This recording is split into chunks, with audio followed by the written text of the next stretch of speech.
So, hi class! Ngayon, ang topic na natin na i-discuss dito sa video natin ay method of section.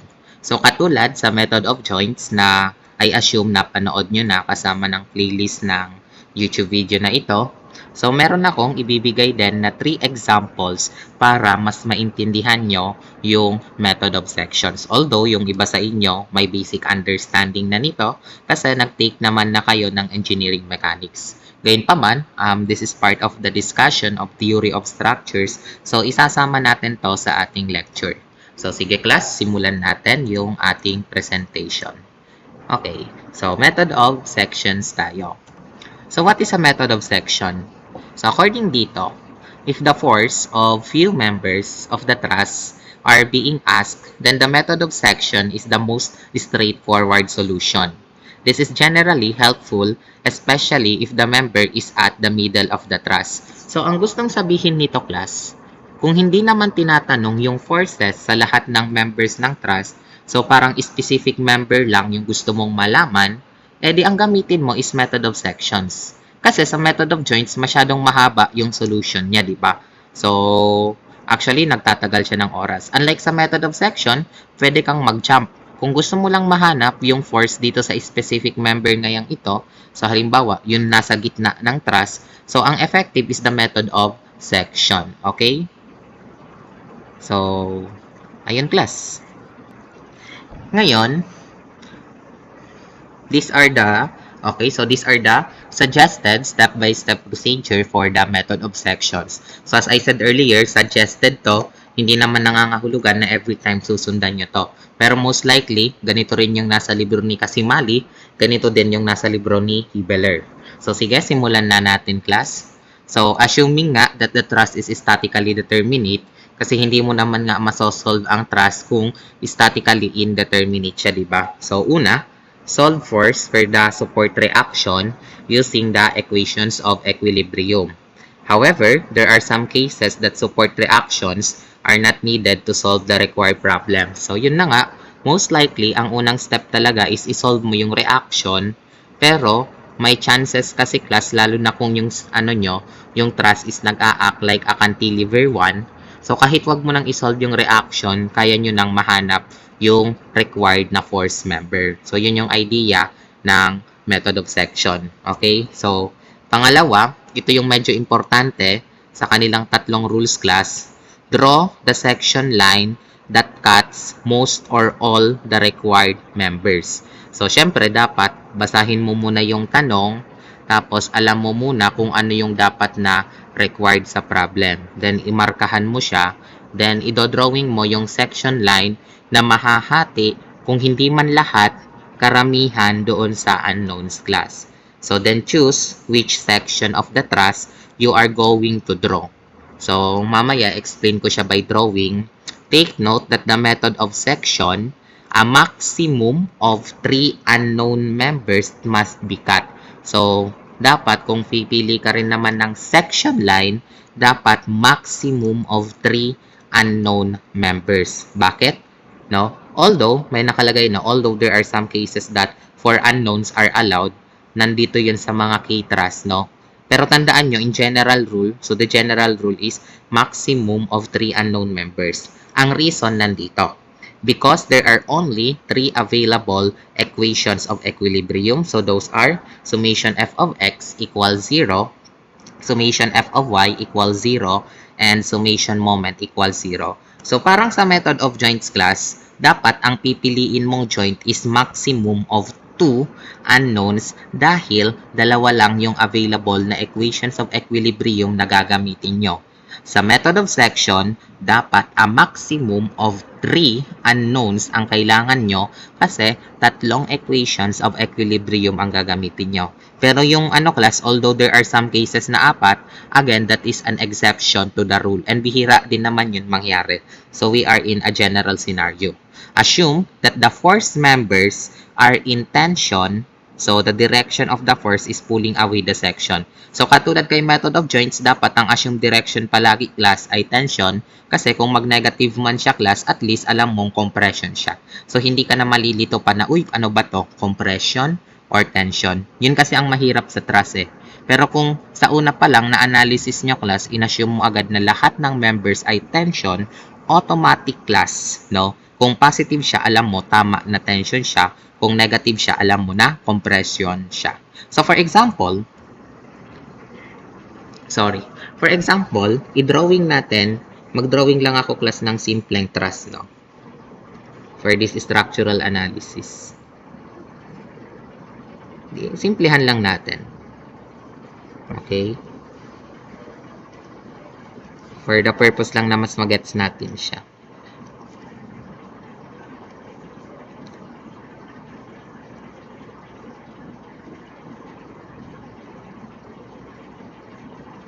So, halimbawa, ito yung truss natin class. Tapos, so, lagyan natin ng support. Ito ay hinge, ito ay roller. Maglagay na rin tayo ng lettering A, B, C, D, E, F. So, what if, ang tinatanong sa inyo class, no? What if, ang tinatanong is what? The required. Required is yung force AB, tapos yung force AD, tapos yung force DE. Ayan yung mga required natin. So ngayon, basahin nyo muna class yung rule number 2, no? So draw the section line that cuts most of or all the required members. So halimbawa, balik tayo dito. Ang tinatanong class ng mga members, 'di ba? Kung titingnan nyo is yung AB, ito yung tanong. Tapos yung DE, AD, ito yung tanong, and DE, ito yung tanong. Mag-drawing ka daw ng section line class na kung saan mahahati kung hindi man lahat karamihan ng unknowns. So sa case natin, kaya natin class mag-drawing ng section line na kayang ma-cut lahat. So this is now my section line. Okay? So wait lang, anuhan natin to ng spelling. So this is now again the section line. Ngayon, basahin natin yung rule. Balikan natin. So, then choose which section of the truss you are going to draw. So, take note that the method of section, a maximum of 3 unknown members must be cut. So, yun. Nag-comply tayo. Kung mapapansin nyo, 3 members class yung na-cut and unknown sila lahat, di ba? So, yun yung konsepto. Kasi, di ba, kapag mag-i-start ka ng analysis of trusses, lahat ng member forces ay unknown. So, yung na-cut is hanggang 3 members lamang. Okay, so I hope gets tayo. Then after nun, pipili ka. Alin yung idodrawing nyo? Yung nasa kaliwang bahagi or itong nasa kanang bahagi? So actually, wala naman yung pinagkaiba. Yung magiging final answer nyo pa rin doon class ay parehas. Pero syempre, piliin mo yung mas madaling i-drawing. Pero dito kasi, since literal na nasa gitna itong section line, so parehas sila equal in geometry, madali din naman siyang i-drawing. So, halimbawa, pag drawing ko yung left section,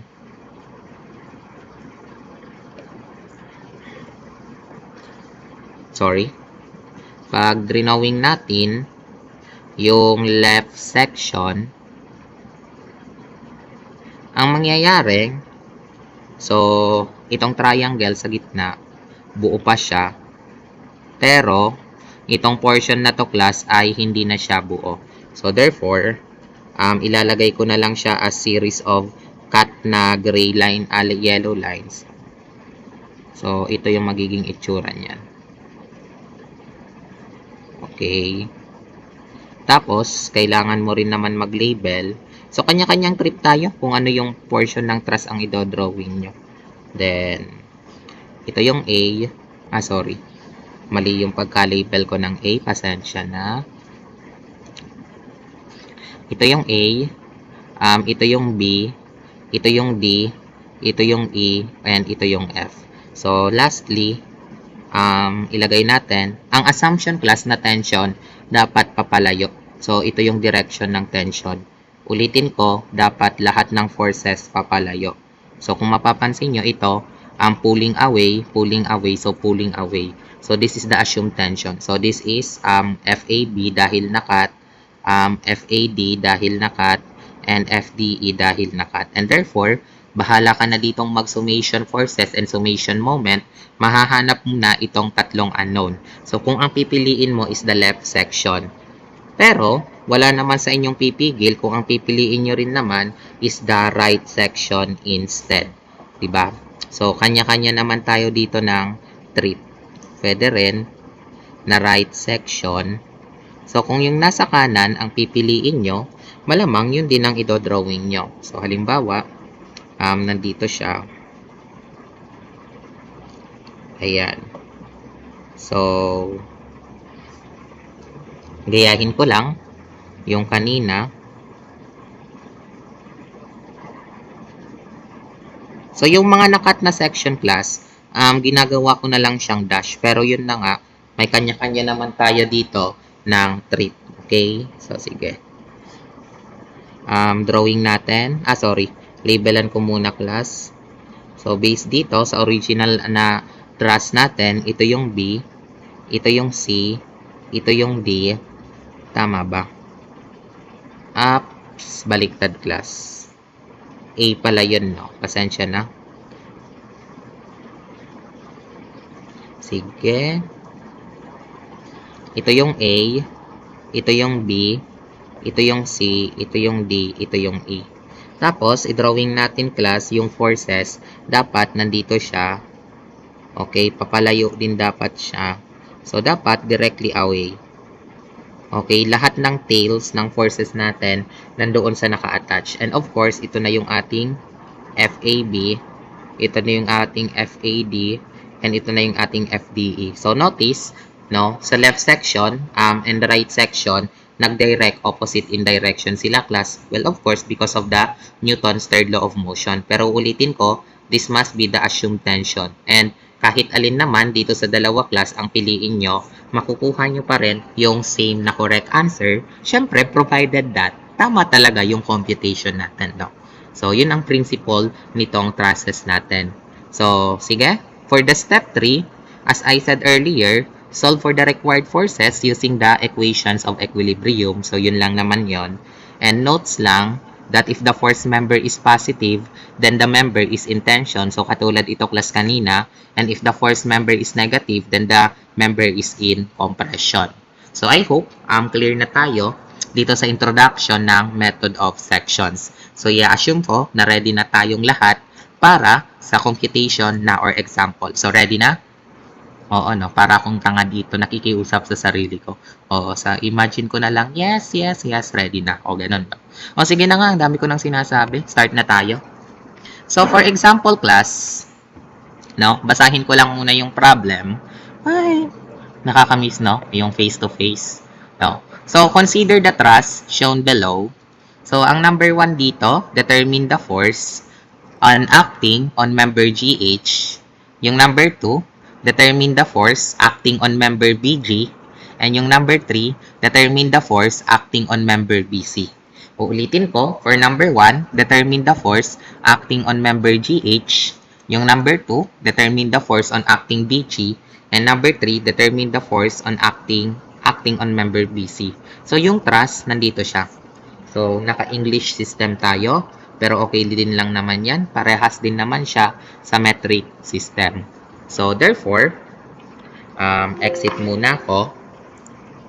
So, ang gagawin ko, doon tayo class kay Microsoft OneNote kasi mas madali magsulat doon.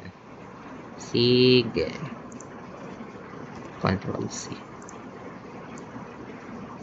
Tapos, copy ko lang to class, no? Ayan. Diba? Ang saya ng structural theory. Ito yata yung subject na makaka-flat 1 ka. Okay. Okay, so this is now the problem class na i-consider natin. So, sige. So, yun. Based dito class, sa problem natin, ang gagawin ko muna is mag-start na ako ng solution na. Basahin nyo muna ng maigi yung problem. So, binasa na nga natin siya ng maigi. Ang next na gagawin is hanapin natin kung ano yung mga hinahanap dito sa problem. Halimbawa, si member GH ang hinahanap nito. Si GH, si BC, si BG, at si BC. So, markahan natin yan, class, nandito si GH, di ba? So, ito yung GH natin. Tapos, yung BC naman is nandito rin. Okay? Tapos, yung BC is nandito din. Okay, so, ayan siya. Ngayon, class, ang mangyayari, ang unang step palagi, class, is hanapin nyo muna yung mga reactions sa support. So, sa pagkakataong ito, madali din lang naman hanapin ang support reactions. Kasi, ang tendency, nandito din lang naman, ito yung ating AY. On the other hand, nandito yung ating EY. So, yung EX, although ito siya, pero base lang naman dito class sa ating system, alam mo na yung EX natin ay 0 kasi wala ka naman nakikitang horizontal force na nag-a-act dito. So, I hope malinaw ako sa part na yon. So, ang mahanap natin, AY and EY. Tapos, class, sa step 2, magdodrawing ka ng section line na makakat yung mga unknown. Sa pagkakataong ito, this one, ang section line ko. Kasi, yung tatlong unknowns ay nakat. And sa step 3, solve ko siya using equations of equilibrium. So, ganun lang ang method of section class. Sige. I hope, no, na-gets nyo na yung pattern natin. So, solution. Always assume na tension ang member, So, balik tayo dito. Solution proper. Paste natin siya. Ito. Unang step, isolve na muna natin yung support reaction. So, napaka-basic na nito para sa karamihan, pero still, kailangan ko pa rin siyang i-present. So, this is AY, and this is EY. And although, alam natin na yung EX ay 0, ilagay ko muna rin. So, ang unang step is summation, moment at E equals 0. So, summation, moment at E muna tayo, equals 0. So, that is a clockwise moment equals a counterclockwise. So, in E, kapag nag-take ka ng moment, ang mahahanap nyo class is yung AY. Tama ba ko? Yes. Ang mahahanap natin ay yung AY. So, therefore, ang gagawin natin, yung clockwise moment from point E class, actually, isa lang. Yung AY mismo. Kasi kung papansinin mo, magka-clockwise yan with respect sa point E. And ang kanyang moment arm ay 60 feet. So, therefore, isulat mo lang siya, AY times 60 is equal to the rest, itong tatlong vertical forces natin will act as a counterclockwise moment. So, ang mangyayari, unahin ko muna class itong 50, ang moment arm niya is 15 feet. Kasi remember, based dito sa nakalagay na dimension, so each as 15, 15, 15, and 15 ito. Okay, so therefore 15 yan. So, sige, lagay natin as 50 kips times 15 plus, of course, pangit yung addition ko, plus, of course, uy, ba't gano'n? Nagiging pangit tong addition ko. Yung 60 kip, diba? May 60 kip tayo. Ang distance niya is 15 times 2, so 30 feet. Okay, no? So, 60 times 30 plus yung natitirang 40 kip natin ay 45. Diba? Itong 40 kip natin is 45 feet from point E. So, ayan, wala ka naman ng ibang mahahanap kundi yung value ng AY. So, solve na lang natin siya, class, using our calculator. So, 50 times 15 plus 60 times 30 plus 40 times 45. Ang sagot natin, divide na lang natin siya ng 60. So, ang sagot natin ay 72.5 kilonewtons. So, kips ang pinag-uusapan natin dito. Okay? So, i-check mo siya kung ayaw mo o shift solve kahit ganito na lang siya kadali, no? Diba? Check nga natin, baka mali tayo pag nag-ano. O yan, 72.5, masaya na. O, diba? Ganun lang. So, next tayo, summation forces vertical na lang equals 0. Yun na rin naman yung next step.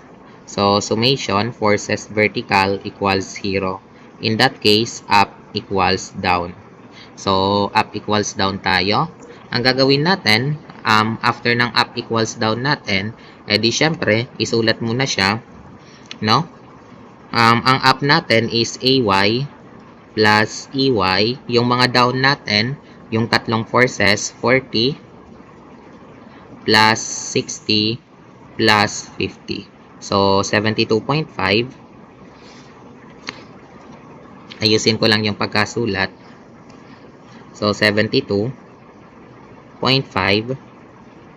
plus EY equals 40 plus 60 plus 50. So, therefore, ang EY natin is equal to, so, 40 plus 60 plus 50 minus 72.5 plus, ang sagot natin ay 77.5. 77.5 kips. So, lastly, para matapos na natin yung reaction, ang gawin nyo na lang is summation f of x equals 0, which is right equals left. Pero, halata naman class na ang mangyayari, wala naman na tayong rightward force, 0 equals ex. Tama ba? Wala kang makikitang rightward force dyan, lahat ay ito lang na ex na pakaliwa. So, ayan, na-solve na natin yung mga reactions. And as I said earlier, based sa tanong, ang hinahanap ay yung GH. So, markahan ko siya dito, yung GH, tapos yung BG, at the same time yung BC. And napag-usapan na natin na ang section line na i-consider natin is this one. So, this will be the section line. Ang tanong na lang ngayon dito, ano yung i-drawing mo? Ano ba yung gusto mong i-drawing? Yung nasa kanan ba? Or yung nasa kaliwa pa, or yung nasa kanan. Kasi, alam naman natin na kahit alin dyan ang piliin nyo, parehas ang magiging sagot. Pero, syempre, kung ako naman ang magsosolve, common sense, ang pipiliin ko, yung mas madaling i-drawing. So, di ba, mas madali naman i-drawing itong nasa kaliwa as compared naman ng nasa kanan. Kasi, ito lang yung portion, mas maliit lang yung region niya. E di piliin mo na yun, class. Common sense na to. Piliin nyo yung mas madaling i-drawing para mas madali ang analysis. So, therefore, sa case ko, right, ay left ang gagawin ko. So, this left portion ang i-drawing ko. Pero ulitin ko, kahit piliin mo tong kanan kung gusto mo tong i-drawing and dito ka gagawa ng analysis, the answer will be the same because the principle is just the same. Newton's third law of motion. So, sige, pwede na akong mag-start. Pwede na natin itong ilagay na considering the left section of section line. So, again, ang i-consider na natin itong nasa kaliwa. So, therefore, since naka-computer naman na tayo, hindi na ako naka-traditional na blackboard, edi literal na ito yung ating ika-crop ko na lang siya para mas madali naman sa part namin. So, sige. Nasaan na yung crop dito? Ba't walang crop? Dito.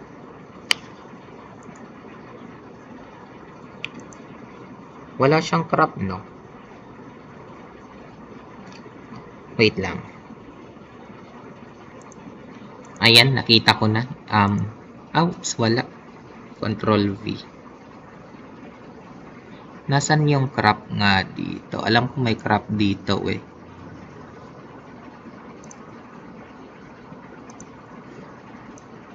Wala siya, no? O sige. Ang gagawin ko na lang, utakan na lang natin snipping tool.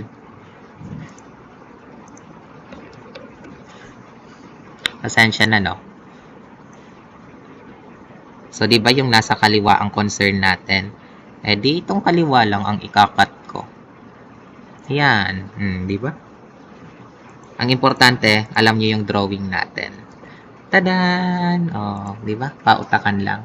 Tapos, ito lang yung advantage na nakikita ko sa online class. Yung hindi na ako magdo-drawing. The rest, kahirap talaga. So, sige. I-continue lang natin. Kasi nga, ito yung portion na nakat na atras. Tapos, class, labelan natin, alam natin na from the original, this is C. Tapos, from the original, this is G. Tama ba? This is C, this is G. Check nga natin. So yes, this is point C and this is point G as well. Ngayon, alam mo na yung AX na, yung AY, pinili lang naman natin yung AY. Ang AY ay 72.5. So ipapa-reflect ko na yan dito. AY is equal to 72.5. On the other hand, i-drawing na rin natin yung mga forces na i-consider natin like FBC, tapos FBG, and lastly, FGH. And of course, class, huwag niyong kalimutan, importante din pala dito yung slope ng mga diagonal members. So in that case, based dito sa ating diagonal members, so kailangan nyo ng understanding ng trigonometry. This is 40 daw, so 40 feet to. So malamang sa malamang, this is 20 and this is 20. So therefore, ang mangyayari, kung 20 ito at 15 ito class, so the slope of that is naka 15 over 20. Or, pag kinompute natin yun class, no, 15 over 20, so actually, naka 3 over 4 siya. 3, 4, 5 triangle. So, this is 3, this is 4, this is 5.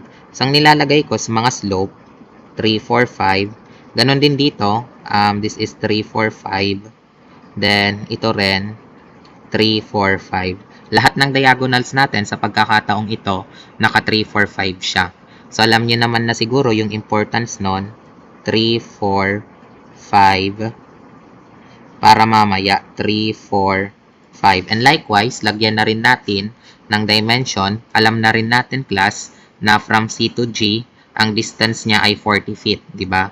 So, therefore, lagyan natin as 40 feet, tapos, kalahati 20 feet. Ito naman, 15 feet. And of course, nandun din, 15 feet dito. So, ayan.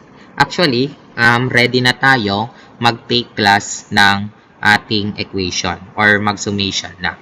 So, ngayon, ano yung una mong gagawin? Remember, meron kang tatlong equations of equilibrium na pwede mong i-utilize. So, yung summation moment, pwede mo siyang gamitin several times, di ba? Provided that nasa different point ka. So ako, ano ba yung unang tanong? Ang unang tanong is yung GH. Pero hindi naman class necessary na dapat dun ka sa GH mag-solve, di ba? I mean, hindi naman necessary na dapat GH yung una mong i-solve. So ang advice ko palagi, kung meron man tayo ditong horizontal member, yun, again no, ang advice ko palagi, kung meron man tayong horizontal member, yun muna yung hanapin natin para mag-take tayo ng moment. And in this case, no, ang pinakamaganda na way para mahanap natin yung force kay GH class is mag-take ka ng moment sa B. Okay, sorry, tama ba ako? Yes, yung unang way is mag-take ka ng moment sa B. Bakit?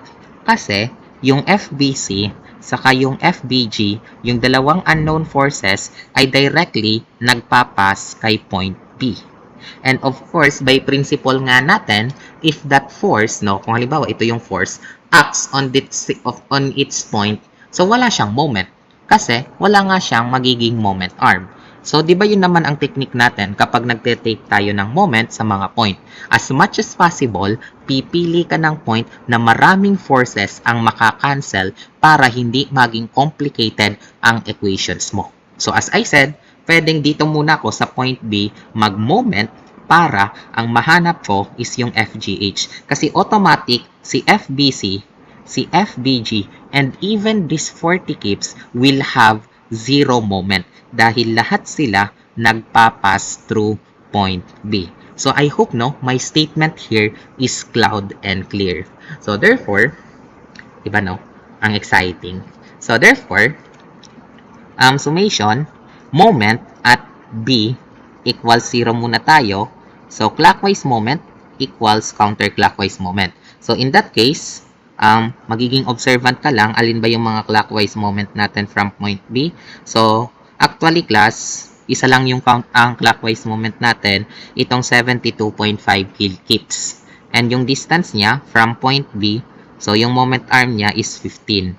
So, I hope, no, nakikita nyo. So, 72.5 or nagagets nyo yung aking statement dito. So, 72 0.5, multiply natin siya ng 15, and since ito ngang tatlong forces na to, wala siyang moment na mapoproduce, dito tayo kay FGH. Counterclockwise siya, and ang moment arm niya is this 20 feet. So therefore, lagay natin as FGH, multiply natin ng 20.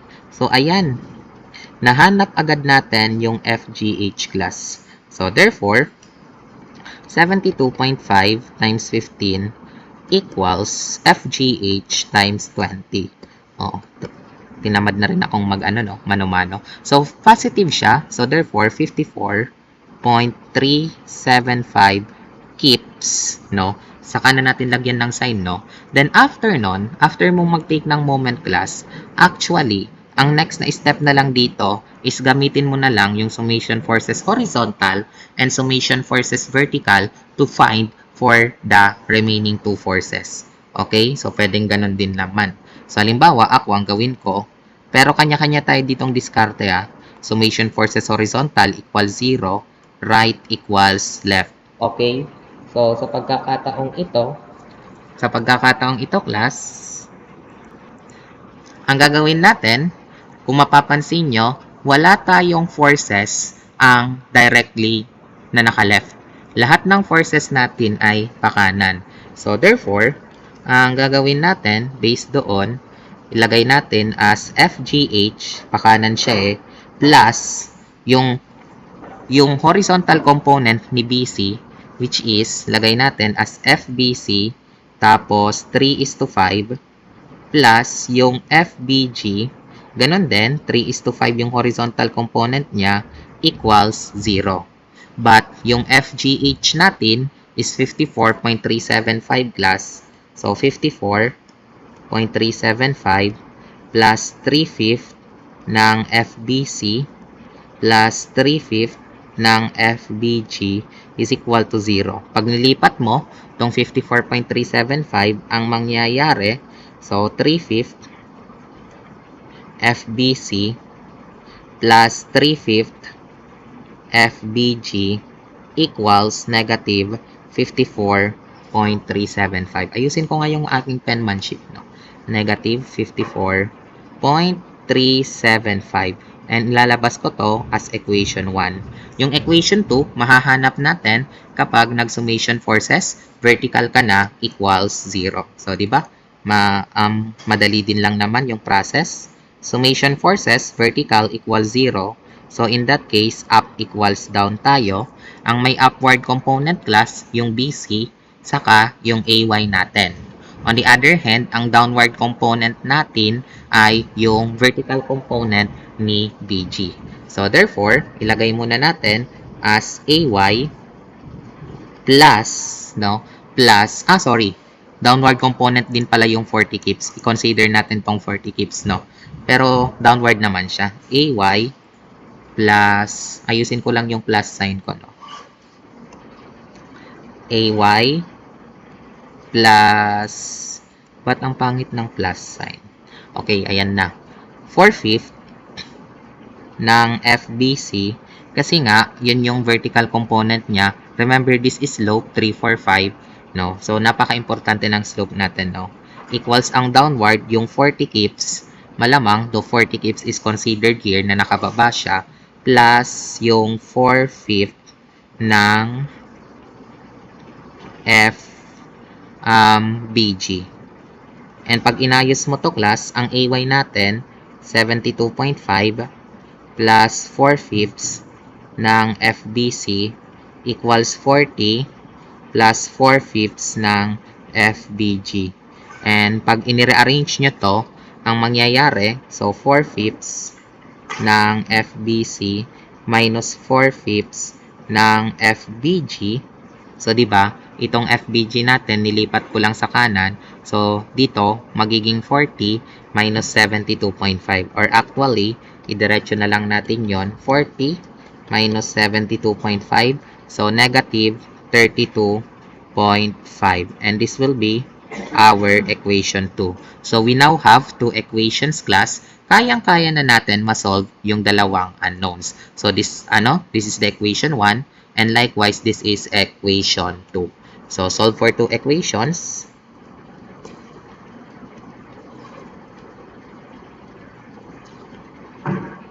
Ang mangyayari, so diretso na natin, what will be the value of FBC and what will be the value of FBG. So, we know na dapat kung positive siya, it means tension. Kung negative siya, compression. By the way, dapat alam nyo na yung two equation, two unknown solver ng calculator natin. So, for instance, so yung equation 1, 3/5, negative 54.375. Yung equation 2 ay 4/5, ito, negative 4/5, di ba? Dahil negative nga ito, nandito, no? Negative 4/5. And lastly, negative 32.5. Pag inequate natin, ito ay negative 65.625 kips. And ito namang isa is negative 25 kips. So, therefore, ibig sabihin ng class, both of them are negative and therefore, parehas sila compression. So, as I said earlier, class, hindi lang ito yung possible na solution, class, na pwede mong mangyari sa method of section. Ang importante, dapat magamit mo yung equations of equilibrium. Halimbawa, pwede rin ako ditong mag-take ng moment sa G, class, no? Kung gusto mo mag-take ng moment sa G, pwede rin. Tapos, since yung BC, BG magpapas doon, and FG magpapas doon, mahanap mo yung FBC. Or halimbawa, gusto kong mag-take ng moment saan? Dito, sa A. No, yung BC, magpapass through sa A. Yung FG, magpapass through sa B. So, mahanap mo yung BG. As I said earlier, dito na masusubok yung flexibility niya sa pag-solve. So, ang present ko lang is yung one of the several solutions natin. Basta ang importante, kapag na-consider nyo na yung section na gusto nyo, so halimbawa nga, ito na yung section yung gusto nyo, i-utilize nyo na yung equations of equilibrium. So, I hope my point here is clear, no? And since na-solve naman na natin yung mga values, class, so pwede na tayong mag-summary.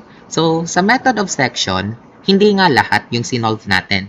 Ang sinolve lang natin is tatlong members. And essential to, importante yon, method of sections, kung pang board exam ang tanong. Kasi hindi naman nagtatanong sa board exam ng mga mahahabang method of choice. So, more on mga ganito lang. Specific members lang ng trusses. So, I hope malinaw ako doon, no? So, summary. So, ano yung unang tanong? Number 1, what is the force on member FG? So, tama ba? Balikan ko nga yung tanong. GH, sorry. GH. So, balik natin. Tama ba?